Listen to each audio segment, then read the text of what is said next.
Assalamualaikum warahmatullahi wabarakatuh. Alhamdulillahi rabbil alamin. Wa sallallahu wa sallama wa baraka ala sayyidina Muhammadin wa ala alihi wa ashabihi ajma'in. Wa ba'du fallahumma faqihna fid din wa 'allimna at-ta'wil wa alhiqna bis salihin. Allahumma inna nas'aluka 'ilman nafi'a wa rizqan tayyiban wa 'amalan mutaqabbala. Wa sallallahu wa sallama wa baraka ala sayyidina Muhammadin wa ala alihi wa ashabihi ajma'in. Walhamdulillahi rabbil alamin. Ibu, bapak, dan hadirin yang dimuliakan Allah subhanahu wa ta'ala, alhamdulillah kita dapat berjumpa kembali di tahun ini 2024 di Swiss dalam rangka menguatkan hati kita, meneguhkan hati kita, dan mendalami ayat-ayat Allah subhanahu wa ta'ala sebagai bekal kita dan semoga menjadi syafaat di yaumil qiyamah nanti. Amin ya rabbal alamin.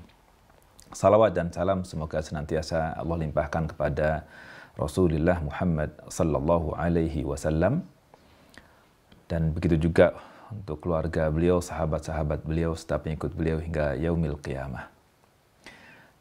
Ibu, bapak, dan hadirin yang dimuliakan Allah subhanahu wa ta'ala, tahun ini kita mengangkat tema tentang Nabi Sulaiman alaihissalam. Bagaimana perjuangan beliau hingga bisa mencapai puncak kejayaan, dan bagaimana beliau juga menjadi orang yang boleh dibilang paling kaya pada masanya dengan kekuasaan yang boleh jadi belum dicapai oleh orang sebelumnya atau bahkan juga orang setelahnya berkat doa beliau alaihissalam. Menarik untuk kita bahas karena dalam konteks Eropa kita mungkin ingin menggali sejauh mana relevansi kekuasaan Nabi Sulaiman alaihissalam itu terhadap perkembangan teknologi dan juga kekuasaan di Eropa, yang kita harapkan dengan belajar tentang kisah Nabi Sulaiman alaihissalam ini kita terpacu untuk bisa menjadi hamba-hamba yang salih di hadapan Allah subhanahu wa ta'ala dan muslih, mampu memperbaiki lingkungan dan juga masyarakat secara dunia. Alhamdulillah, semoga Allah subhanahu wa ta'ala berikan pemahaman yang baik kepada kita semuanya sehingga bisa menggali banyak pelajaran dari kisah Nabi Sulaiman alaihissalam ini. Sebelum kita masuk ke pembahasan tentang Nabi Sulaiman alaihissalam dan bagaimana beliau mencapai kejayaan di masa itu, mungkin ada baiknya kita akan mempelajari tentang makna tadabbur dan juga perbedaannya dengan tafsir, sehingga kita bisa memahami ayat Al-Quran dan kemudian bisa mengambil pelajaran penting untuk diamalkan dalam keseharian tanpa merasa terbebani atau terkekang untuk memiliki pelajaran penting dari ayat-ayat Al-Quran. Yang kita bahas di beberapa kali pertemuan dalam acara Quran Camp ini adalah ayat-ayat Al-Quran adalah ayat-ayat Al-Quran, dan kita akan gali, tadabburi, hayati, dan pelajaran-pelajaran penting apa saja yang bisa kita ambil. Di surah Shad ayat ke-29 berkaitan dengan tadabbur, makna tadabbur, Allah subhanahu wa ta'ala berfirman, Kitabun anzalnahu ilaika mubarakun liyadabbaru ayatihi wa liyatadhakkara ulul albab. Ayat ini di surah Shad ayat 29 ini mengingatkan kita semuanya beberapa hal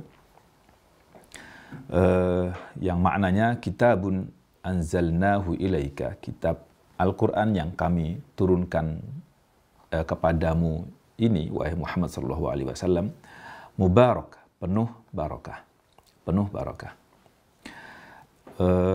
Liyadabbaru ayatihi, agar mereka, kita semuanya, mentadabburinya, menghayatinya, mendalami maknanya, dan waliyatadzakkara ulul albab, agar orang yang memiliki akal yang sehat, memiliki pikiran yang lurus, mengambil pelajaran atau mendapat pelajaran.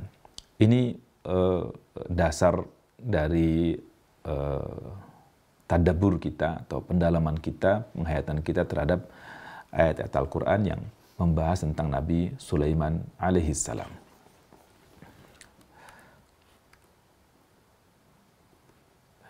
Kitabun anzalnahu ilaika mubarak. Sudah jelas bahwa yang dimaksud dengan kitab di sini adalah Al-Quran. Ya, dan Al-Quran dinamai dengan kitab karena di dalamnya terdapat berita-berita masa lalu, terhadap kisah-kisah terdahulu, juga terhadap ada hukum-hukum, ada nasihat-nasihat, wejangan-wejangan, dan juga ada permisalan-permisalan, ada perintah dan larangan, ada juga teguran dan celaan, ada ancaman dan juga hukuman, ada kabar gembira juga, ada peringatan, ada hukuman, ada ancaman, dan juga ada kabar gembira, dan lain sebagainya yang ada di dalam kitab ini. Kitab dalam konteks tulisan, di dalamnya terdapat tulisan ayat-ayat Al-Quran. Al-Quran dalam konteks bacaan. Al-Quran dalam konteks bacaan disebut dengan Al-Quran.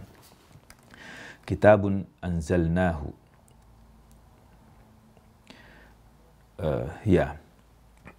Kitab ini diberi sifat dengan mubarak. Ya, diberi sifati mubarak, penuh dengan barakah.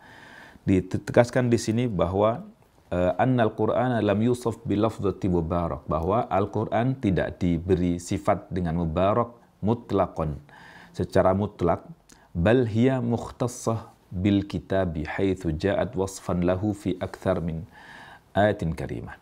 Bahwa mubarak, penuh barakah ini secara khusus dipakai untuk mensifati Alkitab.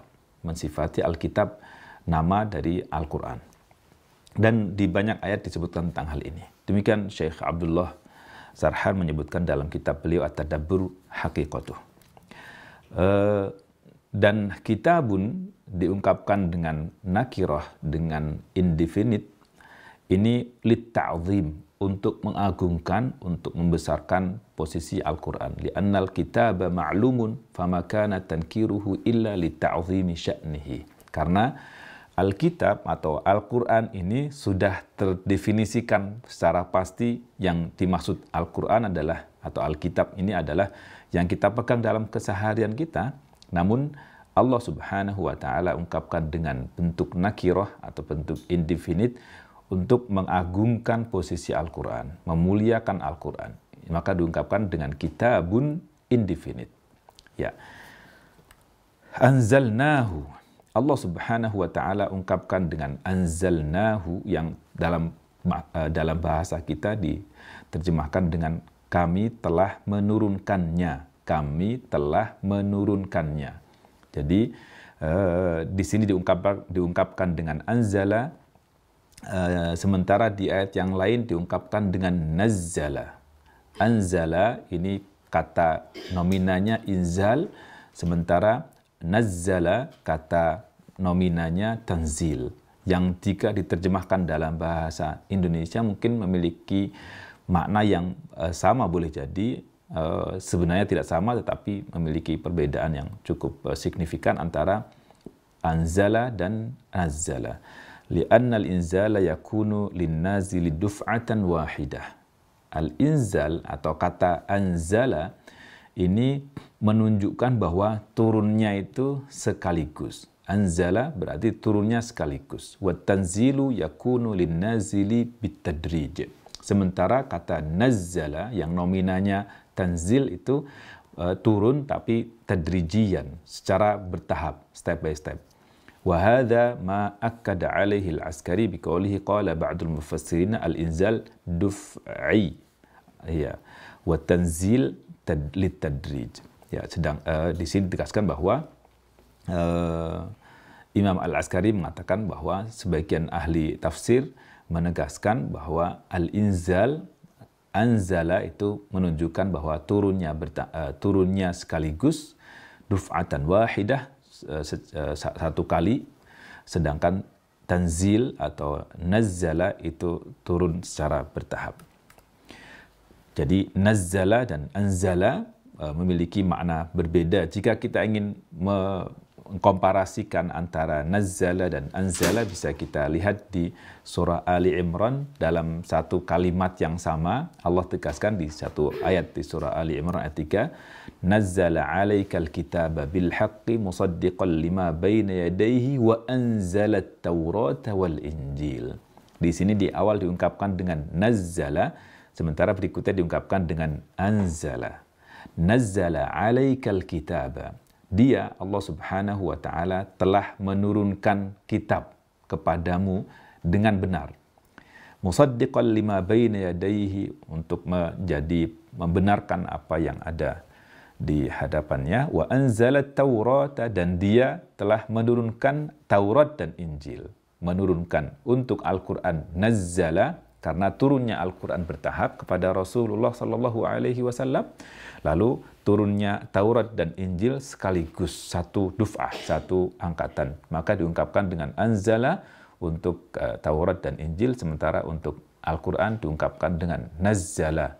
Meskipun di ayat yang lain Allah Subhanahu wa Ta'ala juga menyebutkan bahwa Al-Quran juga anzala. Jika Al-Quran disebut dengan anzala, misalnya di surah Al-Qadr, inna anzalnahu fi lailatul qadr, maknanya anzala di sini turun sekaligus. Turun sekaligus dari lauh mahfuz ke sama'id dunia, ke langit dunia, langit terdekat dengan kita semuanya, itu turun sekaligus sebelum turun secara bertahap kepada Rasulullah Sallallahu Alaihi Wasallam. Nah, sementara nazzala itu turun bertahap secara kepada Rasulullah SAW kurang lebih 23 tahun itu.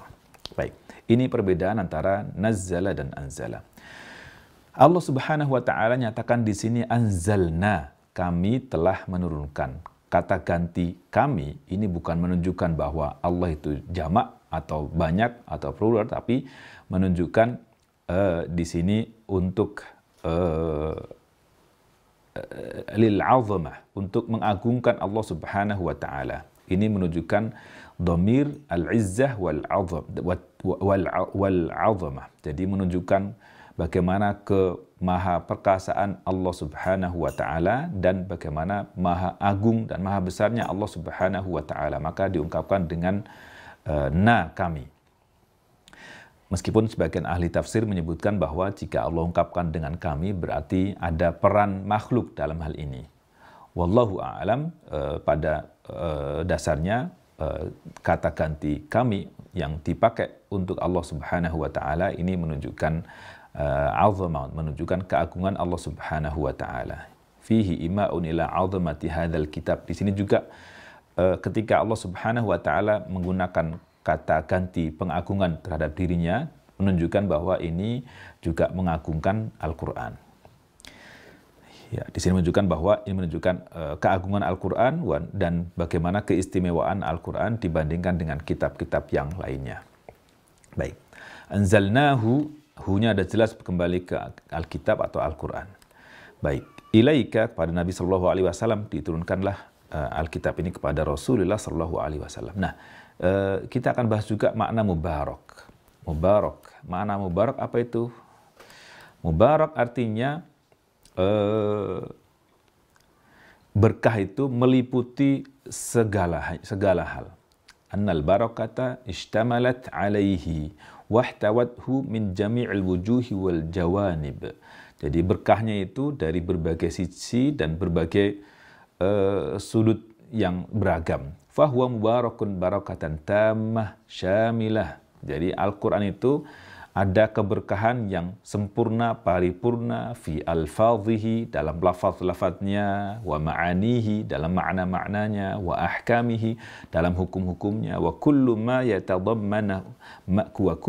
yatadammanuhu min ulumin mukhtalifah. Segala hal yang terkait dengan Al-Quran, baik tadi lafaznya, ucapannya, atau ungkapan yang kita ucapkan itu, atau makna-makna yang dikandungnya dan hukum-hukumnya bernilai barokah. Bernilai barokah. Barokah itu banyak kebaikan. Wal barakatu, berkah itu adalah thubutul khairil ilahi fi syai'i.